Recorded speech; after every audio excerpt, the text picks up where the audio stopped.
So we're right at the engine bay. I have the hood popped up. It's connected by the stock kind of arm. A lot of people replace this for various reasons. One, they delete it in general. They just don't want any of the things there for aesthetics.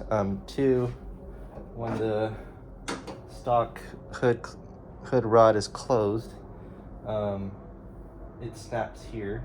People that go to, I think, RBC, instead of the PRB or PRC intake manifold that comes with the Type S or Type R, they upgrade to the RBC. When they do that, it's further out, and so it kind of butts up against this rod, or when they're driving, the rod itself will get smashed in once, a little engine torque, it'll hit it, and then you'll run into some issues there. So that's why people delete it. And some people just kind of take a rod to prop up their engine, or they're going this route and adding hood dampers. A little bit more elegant, and it's a lot more efficient, and it solves some of those aftermarket part issues there. So the way we're going to install it is we're going to put the rod connected to the top part of the hood latch, and then we're going to take it to the bottom part of the fender bolt. And if I zoom in, I'm going to point it out. There's two screws connected to the hood latch. There's obviously some screws in the bottom there that we're not going to mess with. We're probably going to loosen the bottom, but we're not going to disconnect it. And the top one is where we're going to add the hood adapter for the hood dampers. And then if I bring the phone down, you can see that there's two bolts connected to the fender. It actually keeps its alignment, but there's a bolt here. If I rotate it up a little bit, there's a bolt where I put some tape on it because I'm actually going to take off that bolt, and hopefully I don't scratch the paint because I just got the car freshly painted. That is where we're going to actually remove it and put the ball screw on, and we're going to do that for both sides. So right over here we have Phase 2 Motor Trend product here, and they're basically hood struts or hood dampers. They sell it in different colors. I just got the generic black. Don't want too much emphasis on this hood damper, but you can get it in carbon fiber, which costs a little bit more. You can also get it in chrome as well. Got black because, less cleaning to do and whatnot. A lot of people don't go this route because obviously this is going to be heavier to the car versus just the manual version, or just deleting it completely and using like some rod to prop it up. But what I have today is this. So it's hood damper for the Acura DC5. Pretty much works for every car, Type R, Type S base model, and that's the model number there. So right over here I've unboxed everything. You're actually gonna have to cut these little foam things that just kind of hold the box together on these rods, just because the hole is pretty tight, and so just kind of pulling it out of this, it was just easier just to cut the foam, just to take it out. The other one slides in pretty nicely. That was just packaging material to keep these hood dampers kind of in the box and protected. As you can see out of the box, you get two of them. I'm not sure which side we're going to install it at. Actually, you can see it here.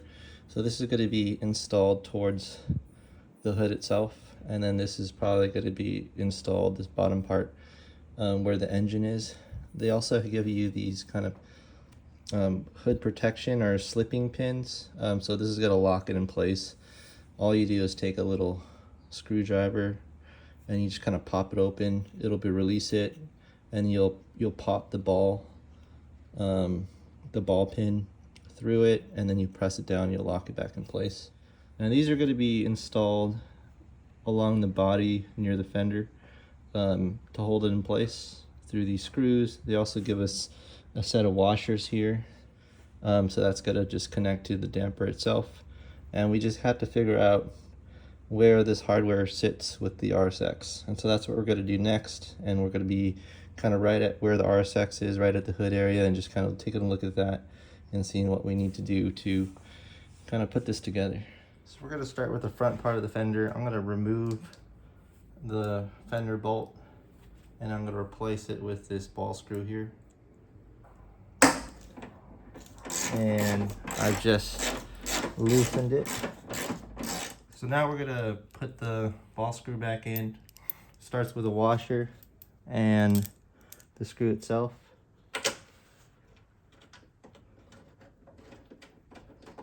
And we're just gonna align it, center, and just screw it in tightly, as tight as we can.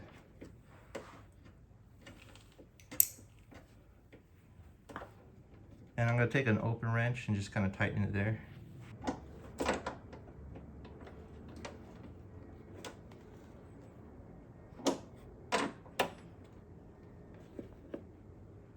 So we've tightened it a few turns.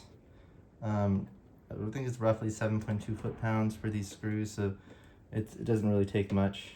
And we're gonna work our way to the hood. All right, we're gonna unscrew the top bolt.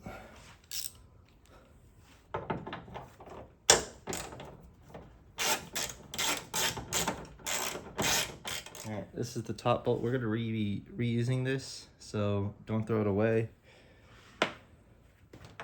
And you can see that it's still tight on there. We're gonna loosen the other bolt, but not take it off.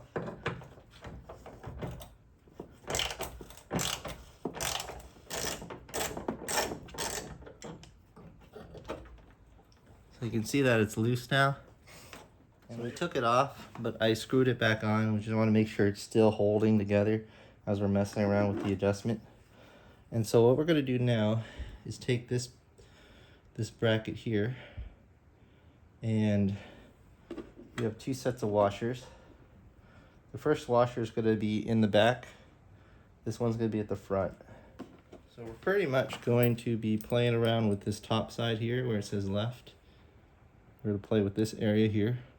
We're going to put the washer behind the bolt and then put this behind the bracket. So you can watch me here. So we have the new bracket, we have the washer, and I'm going to try to stick it together.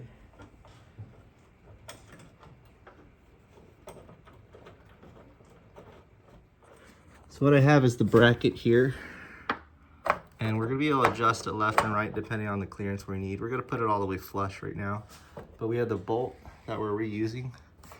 We have the washer right behind it, the silver one, and that black crush washer that has ridges along the side is going to be on the very back of the hood bracket.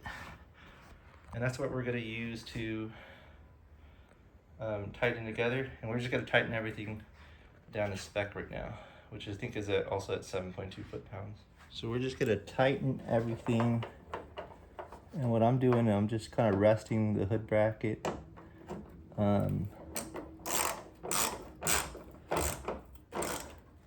Just lining it up against it and then tightening it from here. And then the same with the back. So once we have the hardware on, the last step is just installing hood dampers themselves. I've kind of already pushed the pin where the ball joint kind of snaps together, and this is the instructions for installing it. It's as simple as just pushing it down against the joint and it's connected. But if you ever have to remove, you'll stick a screwdriver in as far as you can, and then you'll basically push through and then pull up, and that should just kind of detach from it. So let me show you what I'm working on now. What we've already done is just kind of push that against that bracket there. And the last thing we need to do is push this down here.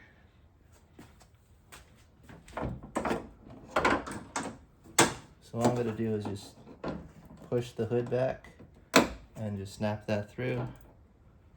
And we're going to do the same for the other side. So there it is. This is the final install. We have two hood dampers properly connected to the car. Let me go and show you guys what that looks like closer. And so all we did was just pop this on after installing the hardware. Same thing here, we popped it on after installing it. Everything's tightened down. so it's very secure. And the other side as well, same deal. Popped it on after installing the ball screw, and then after installing the bracket to it.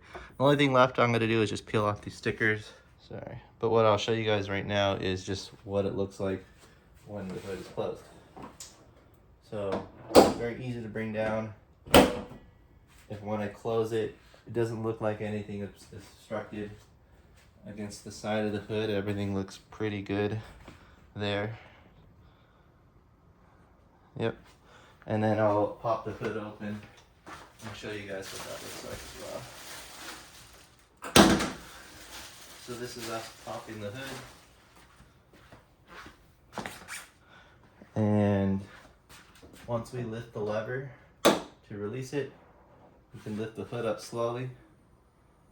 And if I'm let go, it'll just kind of take care of itself. One thing I did notice is these new hood dampers places the hood a little bit higher.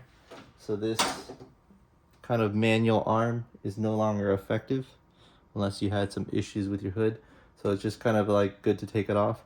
I'm gonna drive on it just a little bit to see how it goes, but eventually I'm gonna take this off and just store it somewhere else.